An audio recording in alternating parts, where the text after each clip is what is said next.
자, 이번 시간에도 계속해서 그 내용을 목차 중심으로 이렇게 흘러가도록 하겠습니다. 일단 내용 여러분 그 굳이 읽겠다라는 생각은 빼야 돼요. 이게 인문과정답게 들어가야 됩니다. 지금 뭐 이런 모든 것들이 이게 어떻게 돌아가는지 이야기를 해드리는 거예요. 자, 일단 20페이지에서 중단한 이유는 등록의 결격 사유를 어떻게 보는지 설명을 좀 하려고 하는 것입니다. 자, 일단 어떻게 구성이 되는지 한번 볼게요.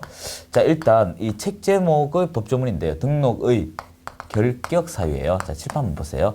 우리가 법에서 이런 말 있죠. 너 이유가 뭐야? 우리 일반적인 이런 대화를 하는데 법에서는 그런 것을 사유라고 합니다. 사유. 여기까지 이해가 되셨죠? 자, 우리 결격은 앞에서 이야기했어요. 격이 뭐예요? 자격이죠. 결은 뭐예요? 흠결이에요. 결과 이것은 다른 말로 하면 이 앞에 것이 무엇이냐면 등록은요. 일을 이야기합니다. 해석상 일이에요. 등록은 일입니다. 일하기 부족한 이유란 뜻이에요. 일한다 못한다? 못한다는 거예요. 그러면 여기서 우리 하나 예를 들어볼게요. 어떻게 법을 풀어가는지 한번 보세요. 자, 일할 수 있는 사람을 우리가 이야기하는데 이제부터 표현법 잘 들으셔야 됩니다. 자, 한번 잘 들어봐요. 일단 여러분 우리 여기서 주인공, 등장인물들 리스트를 한번 봐요. 일단 자격증을 따서 창업하는 사람 이름이 무엇이라고 했어요? 개업공인중개사죠. 이거 계속 반복식입니다. 일단 인문과정 용어 다 숙지해야 돼요. 개업공인중개사는 주인이에요. 근데 이 사람 밑에 직원이 있습니다. 직원. 이 직원들을 우리가 자격증을 가지고 취업한 사람을 줄여서 소속공인중개사를 줄여서 소공이라고 하고요. 자격증 없이 취업한 사람을 중개보조원이라고 해요. 자, 이 사람을 우리 고용인익하는데 이렇게 개업공인중개사인 대표 아래 자격증 가지고 취업한 소속공인중개사와 자격증 없이 일 잠시 배우러 온 중개보조원 이렇게 돼 있습니다. 이 모두를 묶어서 우리가 그 법 조문할 때 그 밖의 권리 뭐 이런 말 많이 썼죠. 그런 것은 그냥 그 밖의 권리는 기타란 뜻으로 썼지만 또 그 앞에 법령 등이란 말도 쓰지 싶어요. 저 무슨 말인가 하면 등, 그 밖의 권리 이런 것을 그 상황이 직제적수의 표현법이지 그 내용은 똑같아요. 즉 이것도 마찬가지입니다. 어떻게 쓰냐면 개공 등이라고 써요. 모두란 뜻으로. 그래서 여러분이 한사 제일 앞에 머리맡 뒤에 등자가 붙으면 전원, 전부 이런 개념이 돼요. 그럼 어떻게 해석이 될까? 개업공인중개사라고 하면 요 사람만 되는데 개공 등이라고 하면 임직원 모두가 된다. 이 말로 해석이 됩니다.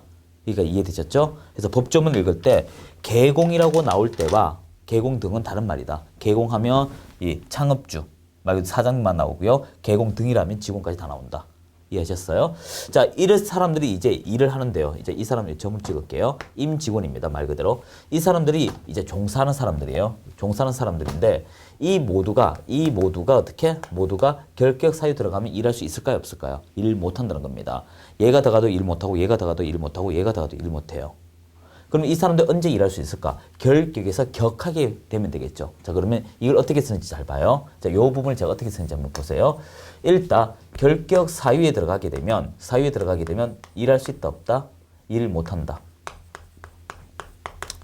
요 말 이해되시죠?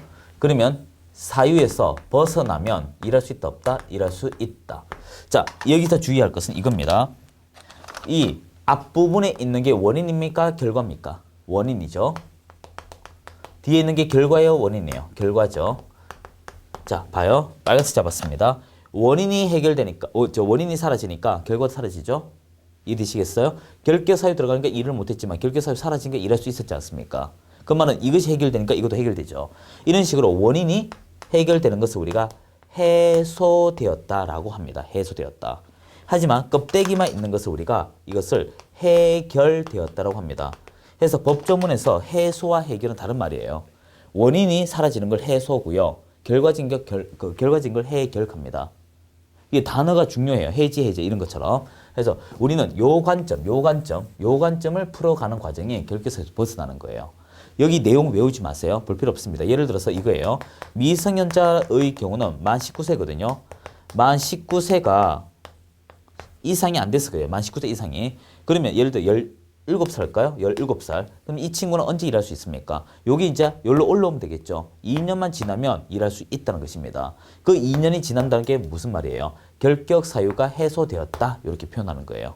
그럼 어떻게? 일할 수가 있다. 이 전 직원들이. 이런 식으로 보는 것입니다. 자, 이런 식으로 책 제목 리스트만 나오니까 외우는 거니까 그때 가서 하도록 하고요. 자, 이제 22페이지 보는데 이제 개업공인중개사 영업 관련 규정입니다. 이제 다 지울게요. 이건 책도 보지 말고요.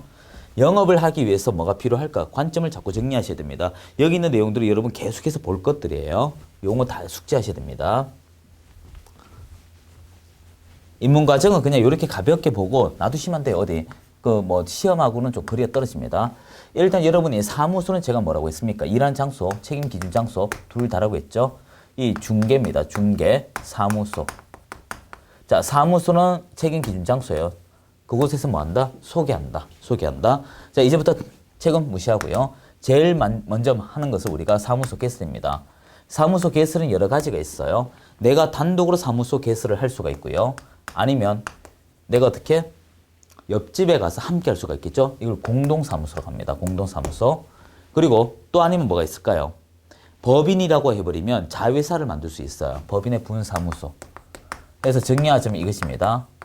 여러분이 사무소를 처음에 열다가 내 경비가 부족하다. 아니면 너하고 나하고 친하니까 함께 하자. 이런 공동사무소도 나오고요. 법인의 경우 분사무소 이런 게 만들어지는 과정들이에요. 이렇게 사무소를 만들었는데 재미가 없어. 재미가 없으면 어떻게 돼요? 사무소를 옮겨봐야 되겠죠. 자, 여기서 사무소 옮긴다는 뜻은 이제 잘 들어봐야 돼요. 여러분 한번 칠판 좀 봐줘요. 자, 우리가 요런 말이 있어요.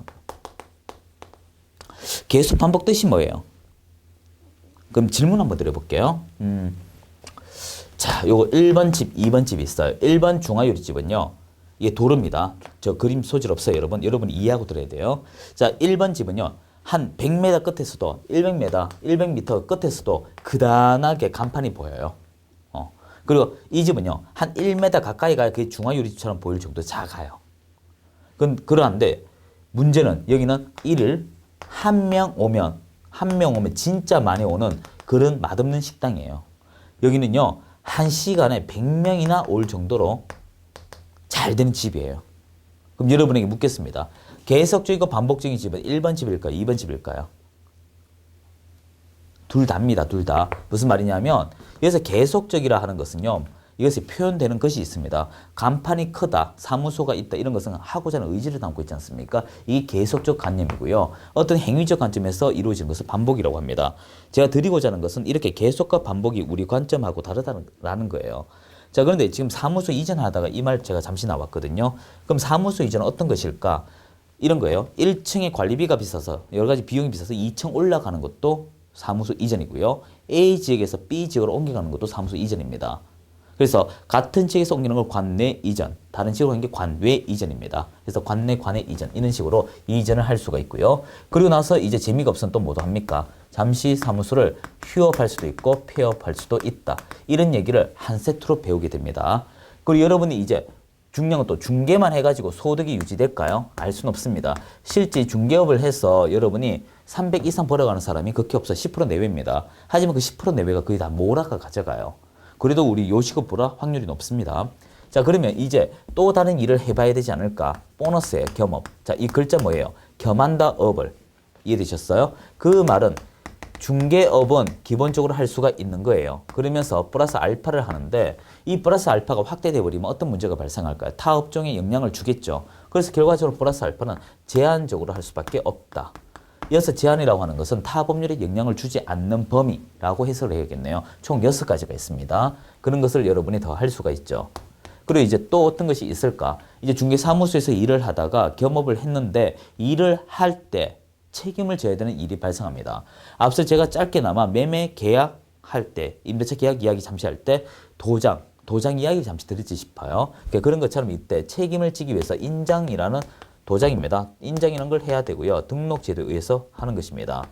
그리고 또한 여러분이 일이 완성하게 되면 직원도 고용할 수 있는 거 맞아요? 고용할 수가 있겠지요. 그래서 직원, 고용인에 관한 이야기가 나오게 돼요. 자, 이런 것들이 이제 중개업의 활동에 관한 것들, 사전 준비입니다. 그래서 이제 22페이지를 보게 되면 중개사무소인데 이때 중개사무소 설치 제한에 관할 구역 내란 말이 나오죠. 이제부터 칠판 좀 보도록 해요. 자, 우리가 행정 업무는 이렇게 처리가 돼요. 자, 우리 자격증 파트에서 하려고 하다 지금 하는 거예요. 자, 우리 칠판 잠시 보세요. 자, 자격증 누가 합격한 다음에 자격증 교부한다 했어요. 자, 이건 중요합니다. 자격증을 교부하는 힘 있는 자를 합성합니다. 자, 봐야 돼요. 자격증. 자, 요 증도 이렇게 읽는 거 아니에요. 준말이에요. 자격증, 증이죠. 자, 자격이라 하는 것을 반드시 통과했다 이겁니다. 시험에. 그래서 증서를 준다는 거예요. 자, 참고로 이 증서, 종이로 된 건 전부 다 시행 규칙이 있습니다. 자, 주는데 이때 교부할 수 있는 권한 있는 자가 누굽니까? 라는 것입니다. 이때 우리가 잠시나마 짧게나마 했지만 이것은 시도지사였습니다. 시도지사. 자, 그럼 잘 들어야 돼요. 이 행정은요, 교부권자가 회수권자입니다. 원칙이. 그러면 이 시도지사가 이 사람의 자격증 어떻게? 자격증을 가져와요. 자, 효력이 있다가 사라진 걸 취소라고 합니다. 그러면 무슨 취소? 자격 취소가 돼요. 자격 취소. 그러면 결과적으로 자격 취소할 수 있는 사람도 시도지사, 그 자격증 교부하는 사람도 시도지사 이렇게 됩니다. 여러분 어렵게 받아들이지 말고요. 여러분 운전면허증 한번 넘겨보세요. 그거 가지고 있죠. 그 누가 준지 한번 확인해 보세요. 학원에서 수업하니까 갑자기 청와대라고 나오는데 그거 아니에요. 무서운 사람이다 그분. 그래서 그거 보시면 지방경찰청장 돼 있어요. 그 자격증 거기서 이제 뺏는 거예요. 자, 그러면 이제 이거 한번 봐요. 등록증입니다. 이것도 등록증인데 이 등록증은 누가 주냐? 이 등록증의 교부권자입니다. 역시. 교부권자는요. 이제 뜻 잘 들어야 돼요. 이거는 등록관청입니다. 그러면 이것도 어떻게? 준자가 뺏는다고 했죠. 이 등록관청이 어떻게? 이 등록증이 잘못되면 취소되면 뺐습니다. 이것도 등록 취소할 사람. 무슨 등록 취소인지는 얘기 아직 안 했어요. 자, 근데 이제부터 정말 주의하셔야 돼요. 잘 들어봐요. 여기서 시도지사에다 등록관청이 나오는데 이 등록관청은요. 어딜 얘기하냐면 시장, 군수, 구청장인 세 사람을 얘기합니다. 시장, 군수, 구청장이고요. 자, 이게 이 등록관청의 청에 해당해요. 청에. 그러면 이제 관이 남아있죠. 관은 사무소를 이야기합니다. 자, 이제부터 칠판 보세요. 자, 무슨 말인지 이제 잘 들어야 됩니다. 우리가 요 얘기가 지금 참 중요해요. 이해시키려고 하는 것입니다, 여러분. 사무소가, 현행 법은 사무소가 소재하는 지역의 관할 시군구라고 되어 있습니다. 시장, 군수, 구청장. 그래서 이 사무소가 관할하는 여기가 우리 다스릴 관의 이야기고요. 요게 청입니다. 자, 이 말은요. 정말 중요한 말인데요. 사무소가 소재하는 지역의 요게 핵심이에요. 사무소가 소재하는 지역의 관할 시군구가 되니까 결국 여러분이 영등포구에 있으면 영등포 구청장이 관할구청이 되고요. 이해되시겠죠? 서초구로 가게 되면 서초구청장이 관할구청이 됩니다. 즉 사무소 따라다닌다 이겁니다. 사무소 소재지 따라 어떻게 시장군수구청장이 후행적으로 따라옵니다. 결국 여기서 제가 드리고자 하는 얘기는 이거예요. 여기서 관할구역 내, 관할구역 외 하는 것은 말 그대로 시장군수구청장이 동일 지역, 어떤 종전 지역에서 벗어나냐 벗어나지 않느냐 요 말을 하는 것입니다. 이렇게 보시면 되고요. 일단 단어만 자세히 보세요. 그런 얘기고 이제 큰 2번에 법인의 분사무소 나오죠. 분사무소는 누구만 만든다? 법인만 만들어요. 이런 거 좀 기억하십시오. 내용은 일단 필요한 것만 가져가세요. 그리고 23페이지 공동사무소도 말 그대로 개공이 하는 것인데요. 자, 요거 좀 지우도록 하겠습니다. 기본적인 용어는 다 이게 숙지하셔야 돼요. 이것도 어떻게 읽는지 자꾸 깨달아야 돼요. 자, 우리 요거 하던 거 요것도 한번 합시다. 법인의 분사무소죠. 자, 이제 봐요. 사무소는 책임을 지는 곳입니다. 근데 사무소가 쪼개졌다는 거예요. 나누어졌다 이거예요. 나눌 수 있으려면요. 인격권의 대상인 사람은 할 수가 없습니다. 단체적 개념인 법인밖에 못해요. 따라서 법인만 분사무소라는 말을 쓸 수가 있어요. 그래서 모든 개업 공인중개사는 분사무소 낼 수 있다고 하면 틀린 말이에요. 법인만 가능합니다. 그것도 법인도 어떻게 쪼개야 돼요. 무조건 칼 가지고 쪼개게 되면 어떻게 돼요? 이거 쪼개지는 만큼 아프잖아요. 그럼 봉합을 해야 되겠죠?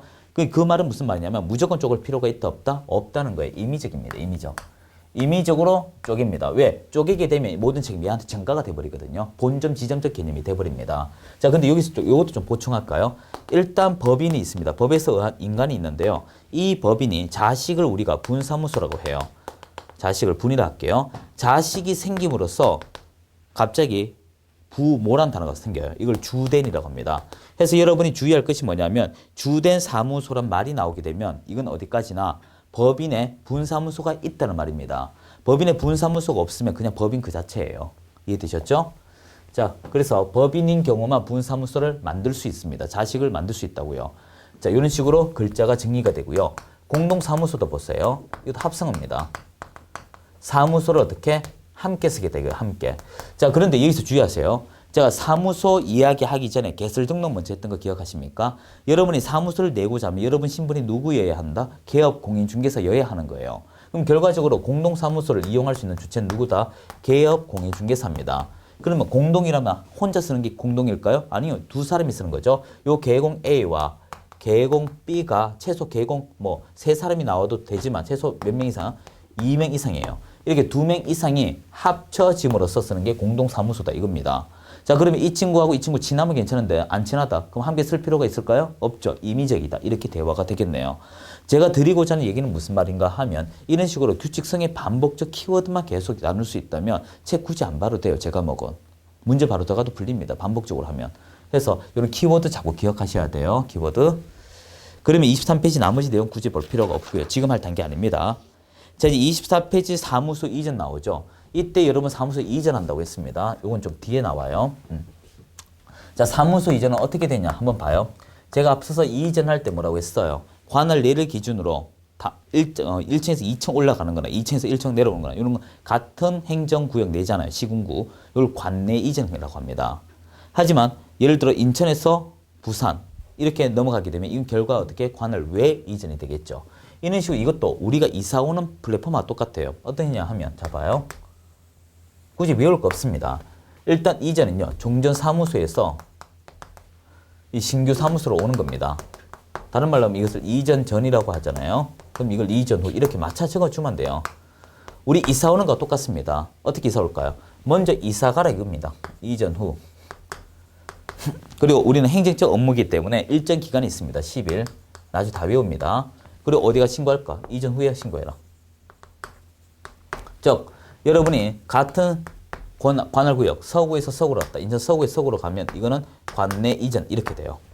그런데 서구에서 북구로 가게 되면 어떻게? 시군구 바뀌었죠? 관할 외. 여기서 시군구가 바뀌었다는 것은 사무소 위치가 바뀌었다는 말과 똑같습니다. 이런 식으로 같은 지역이면 이걸 관내, 같은 지역이 아니다. 관외 이전 해서 이 서구청과 북구청에 이제 신고를 한다. 이것이에요. 원리만 조금 알면 돼요. 그래서 여러분이 이 이전이라고 하는 것이 이 위층에서 위층, 위층에서 또 위층 이렇게 관내 이전인지 아니면 시군구가 바뀌는지는 이제 따져봐야 되겠죠. 그래서 그런 내용으로 24페이지, 25페이지 구성이 되어 있어요. 하되 25페이지 법인의 분사무소는 기본 과정에서 제가 정리를 해드릴게요. 자, 근데 26페이지 이제 좀 중요한 게 나왔어요. 이거 좀 지울게요. 여기도 되겠네요. 자, 여러분, 여러분 우리가 당신이 누굽니까? 라고 이야기할 때 뭘 가지고 다녀요? 신분증이죠. 자, 이제 칠판 보도록 해요. 여러분 미용실에 가보시게 되면 목 뒤에 칼이 왔다 갔다 하는데도 그 사람들의 자격증 본 적 있어요? 없다면 좀 당혹스럽죠, 여러분도. 내 머리를 지금 자르는데 이 사람이 진짜 면허 있는지 없는지 안 보고 하다가 다치면 어떻게 해요? 누가 책임집니까? 답 안 나온다고요. 지금 무슨 말인가 하면 이것입니다. 자, 봐요. 이제 등록 얘기 좀 할게요. 요거 얘기하면서 요거 넘어갈게요. 등록을 했다는 것은 일종의 과정입니다. 과정. 이 등록 과정을 거치면 이것을 유등록이라고 해요. 유등록. 등록의 과정을 거치지 아니하게 되면 이걸 무등록이라 해요. 아직 여러분 이거 할 단계는 아닙니다. 입문 과정에서. 자, 그런데 여기서 제가 드리는 것은 등록이란 과정을 거쳤습니다는 뜻이죠. 그러면 이렇게 등록에 거치게 되면 이 사람이 전빙을 해야 돼요. 이걸 전빙을 해야 됩니다. 전빙을 할 수 있는 방법이 크게 두 가지가 있어요. 우리가 흔히 말하는 신분증처럼 휴대가 가능한 것이 있고요. 휴대용이 있고요. 아니면 벽에 걸어두는 거치식 방식이 있어요. 자, 그런데 우리 현행법은 선택하면 됩니다. 거치 방식을 썼어요. 거치 방식. 그 말은 여러분 중개사무실 앞에 가게 되면 안에 들어가면 액자에다가 자격증 등록증 걸려 있어요. 걸려 있습니다. 그 말은 이것을 벽에 걸어두는 형식으로 쓰고 있고요. 왜? 사무소 안에서 하기 때문에 그렇습니다. 하지만 신분증의 경우는 액자에 넣고 다닐 수 있습니까? 불편하겠죠. 그건 여러분 이동을 강조하니까 휴대용으로 만드는 거예요. 이해되셨어요? 하지만 이 무등록은 등록을 안 했기 때문에 무등록 개공으로 처벌을 받는 거죠. 3년에 2천. 자, 그러면 이제 전빙을 할 때 이렇게 우리는 거치식 방식을 썼는데 이거는 사무실 안에 들어와야 알 수 있지 않습니까? 그럼 사무실 밖에서도 알 수 있도록 해야겠죠. 그래서 현행법은 이렇습니다. 요걸 기준점이라고 보고요. 이게 사무소입니다. 사무소 기준. 안, 여기 내라고 할까요? 사무소 내입니다. 여기 사무소 밖입니다. 바깥, 출입구 밖이에요. 자, 그랬을 때 안에는 게시를 할 의무가 있습니다. 게시 의무. 왜? 고객, 제3자를 보호하기 위해서 그렇습니다. 예를 들면 자격증도 그려야 되고요. 등록증도 걸고요. 여러분 얼마 받습니다 라고 해서 이 수수료 요율표도 걸어둬야 되고요. 그리고 나한테 문제가 생기면 너 책임질 수 있게끔 나 다 할게. 손해배상 서류, 이런 업무보증서라고 할까요? 이런 거 다 걸어둡니다. 그렇지만 관할 외로 가게 되면 이것이 밖에는 그런 걸 그런 데가 없어요. 그럼 뭐가 있을까요? 그렇죠. 상호입니다. 상호. 여러분 의사라고 하는 키워드, 변호사라는 키워드. 나 변호사인데 이 변호사 글을 다른 걸로 바꿀 수 있을까? 못해요. 즉 법에는요. 그 해당 업무 종사자나 그 해당 업에 있어서 제3자에게 오인하지 못하도록 법이 규정화되어 있습니다. 그래서 우리는 상호에다가 이 부동산 중개 또는 공인중개사 사무소라는 호칭을 쓰도록 되어 있어요. 그래서 여기서 제가 말하고자 하는 것은 이 게시라고 하는 것이 관 내에는 우리 사무소 안에는 게시 의무가 있지만 사무소 밖에는 어떻게 상호에 관한 것들이 있다. 그래서 우리가 26페이지 보게 되면 등록증 등의 게시 의무는 그 사무소 안의 얘기고요. 밑에 사무소 명칭 가는 것은 이 사무소 밖에 가는 얘기다. 이렇게 처리가 되겠네요. 자, 이제 27페이지 업무 범위 나오는데 일단 읽지 마시고요. 6개가 있다 정도만 기억을 하세요. 이거는 외우는 거기 때문에 못하게 하는 거예요. 6개밖에 없습니다. 그래서 6개 외에는 여러분이 하려면 개인이어야 가능해요. 지금 무슨 말인가 하면 이 겸업 범위가요. 이렇게 돼 있어요. 이거는 그냥 간단합니다. 현행법은요. 현행법은 중개법인. 자, 이거 잘 들어야 돼요. 단체로 일하는 개공하고요. 단체로 어떤 법인 저거 얘기합니다. 혼자 일하는 개공하고 업무 처리 누가 많겠죠? 당연히 단체가 많겠죠. 단체가 파급력이 많기 때문에 겸업에 제한을 두게 되어 있습니다. 자, 겸업을 어떻게 하냐면 이렇습니다. 겸업은 6개밖에 못합니다. 일단 기본적으로 중개업 가능하고요. 그리고 6개의 겸업 밖에 못해요. 하지만 이거는 법에 명시되어 있어서 그렇습니다. 법에 명시가 되어 있어요. 하지만 중개법인이 아닌 개인인 개공은 그 용도에 따라 달라요. 용도 따라. 좀 이렇게 적을까요? 과거 기득권이 있고요. 여러분 좀 자격증을 따서 하는 사람이 있어요. 자격증을 따서 일하는 개인인 개공. 그리고 과거 기득권에 의한 중개인, 부칙 제6조 2항의 개공. 자, 이렇게 있었을 때 이 개인인 개공의 경우는 기본적 중개업자니까 중개업 가능하고요. 그리고 6개 겸업도 가능해요. 그리고 플러스 알파 할 수 있습니다. 지금까지 이 플러스 알파에서 제가 제일 잘 본 것이 3가지가 있었어요. 이건 제 경험이에요. 실제 로또방요. 로또 파는 거. 제가 아시는 분이 계시는데 이게 그 순간적으로 실명이 나올 뻔했어요. 이 집은요. 중개 사무실이 이렇습니다. 중개 사무실이 이런데 놀라지 마세요. 여기가 사람이 많이 가는 지역이에요. 방송에도 몇 번 나왔는데 중개업소가 하는 게 아니고요. 중개업소는 해요. 이게 로또 1등부터만 뭐 하겠습니까? 집 산다 이런 얘기 많이 하잖아요. 그래서 착안을 해가지고 출입로가 여기 있는데 어떤 식인지 하되 희한하게 이게 막 꼬아놨어요. 여기가 로또방이에요. 여기 가기 위해서는 벽에다 전부 다 아파트 산다, 뭐 산다 이런 그림이 있습니다. 부품 꿈을 만들어놔요. 이 집은. 이게 중개사무소예요. 일종의. 딱 들어가면 이제 로또하고 다시 나가는 길도 어떻게 해요? 겹치지 않게 라인을 만들었어요. 근데 이상하게 사람이 로또 되면 야, 내 어디 쓰지? 이런 생각 하잖아요. 집 산다 이 생각 하잖아요. 집 더 좋은 데 넓힌다. 그래서 여기서 거래가 더 잘 돼요. 또 이것도. 이런 로또방도 가능하고요. 저 아시는 분도 대부업도 해요. 대부업. 그래서 집 살 때 매수인들이 돈 부족하다 하면 갑자기 이 말투가 바뀝니다. 돈 빌려드릴까요? 라고. 이런 분도 계시고요. 하나는 조금 안 좋은 건데 뭐 생각이 나는 있지만 이혼 상담소를 합니다. 이게 왜 합니까? 라고 여쭤보니까 좀 웃기지만 좀 황당한데 부부가 같이 재산을 가지고 있다가 헤어질 때 되면 그 집이 싫은 게 아니라 그 사람이 싫어요. 그 집을 빨리 팔고 싶어요. 근데 이혼 상담이라고 해놓으니까 지나가다가 어떻게 중개업 이혼 상담하니 어떻게 됩니까? 그 집에 빨리 들어가지고 빨리 이걸 팔아버리고 싶어요. 시세 대비 30-40% 싸게 판다 하더라고요. 그래서 이런 것도 가능합니다. 이게 플러스 알파예요. 플러스 알파. 그래서 이런 것이 가능해요. 그리고 과거 기득권에 의한 중개인의 경우는요. 이러한 것들도 되고요. 되고라고 하고 싶은데 문제는 이게 다 안 돼요. 5개밖에 안 됩니다. 그럼 뭐 하나가 빠지죠. 경공매를 할 수 없습니다. 경매와 공매를 할 수가 없어요.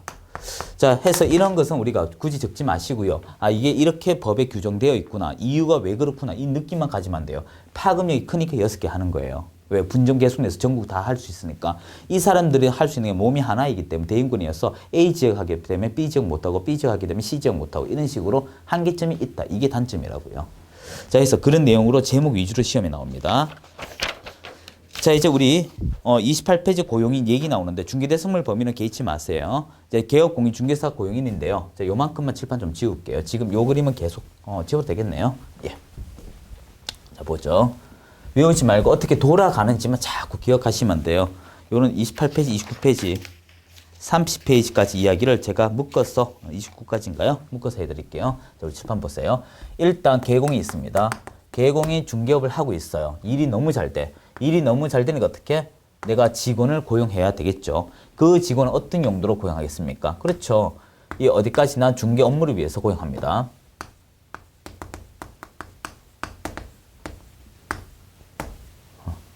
중개 업무를 위해서만 고용을 해요. 자, 중개 업무를 위해서 누굴 고용하냐 하면 고용인을 합니다. 고용인.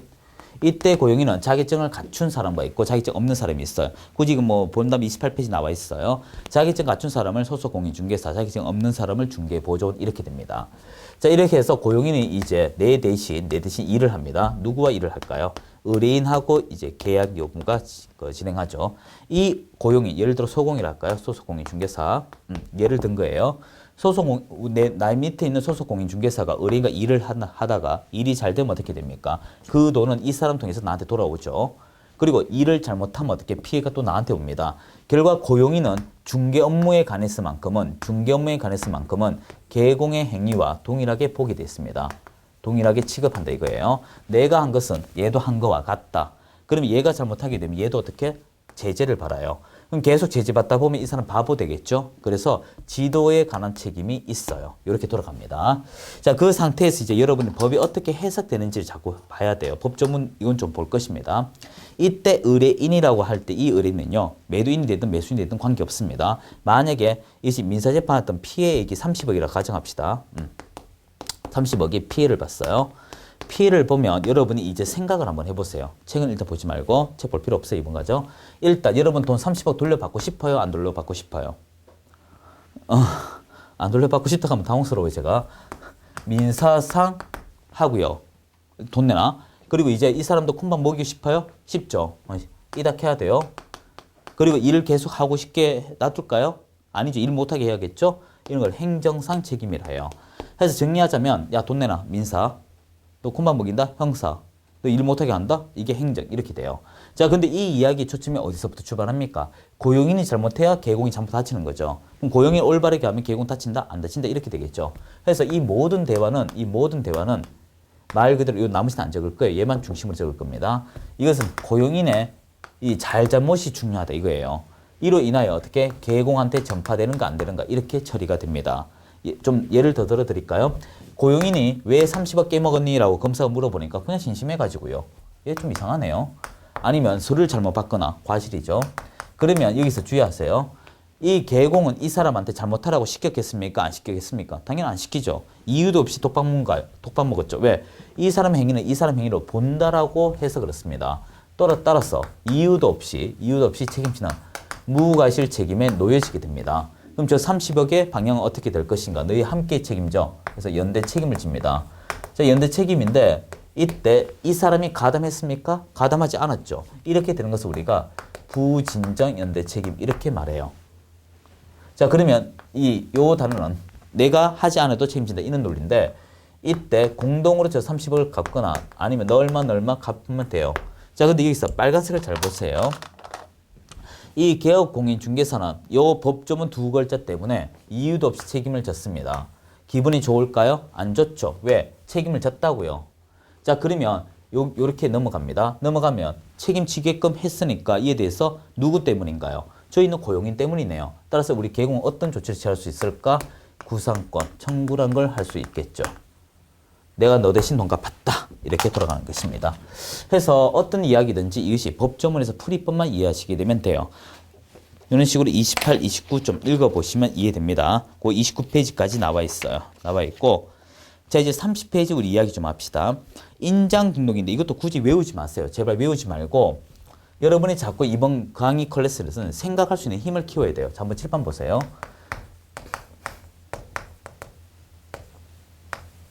인정입니다. 이거 책임 있는 도장이죠. 책임을 진다 뜻입니다.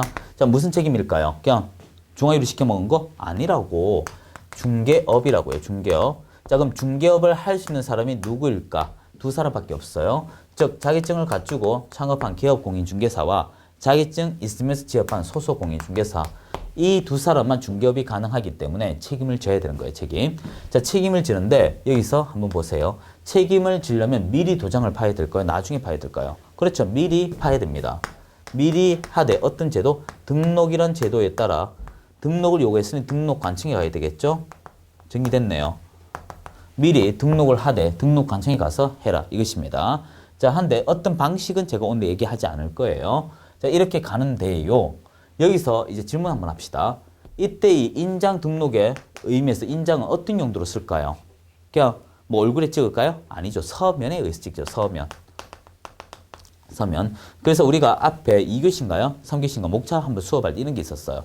전체적인 어떻게 로직 형태로 그림을 그릴 때 확인 설명서, 거래 계약서 이런 서라고 끝이 난 거 있죠. 제 과목에.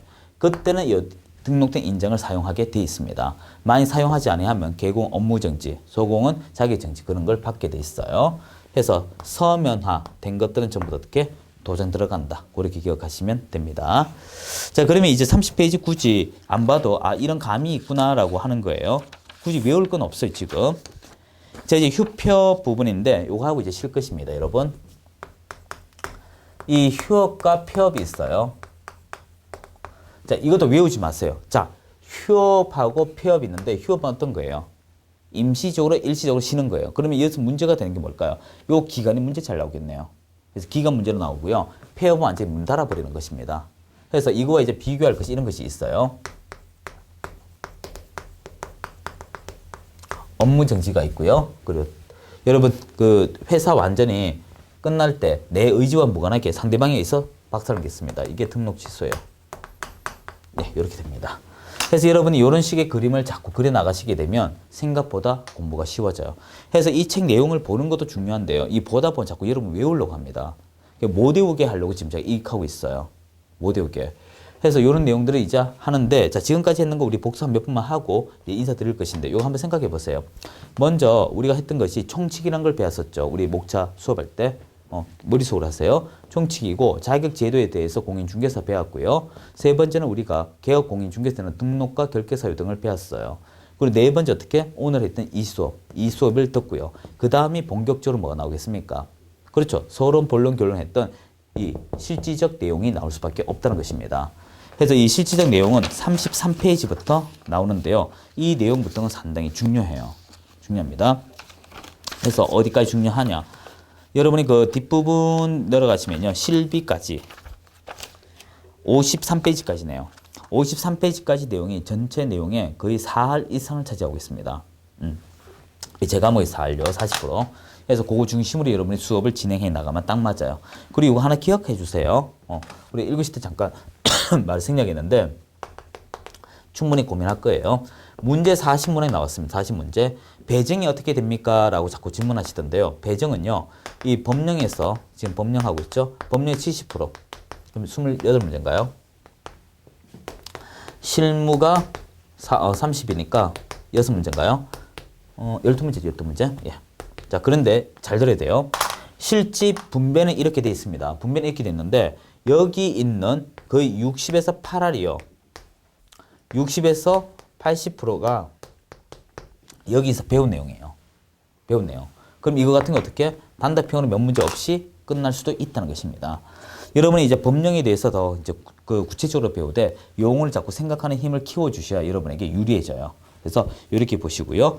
자, 33페이지부터는 워낙 중요하니까 이건 좀 한 템포 쉬고 하는 게 나을 것 같습니다. 예, 수고하셨습니다.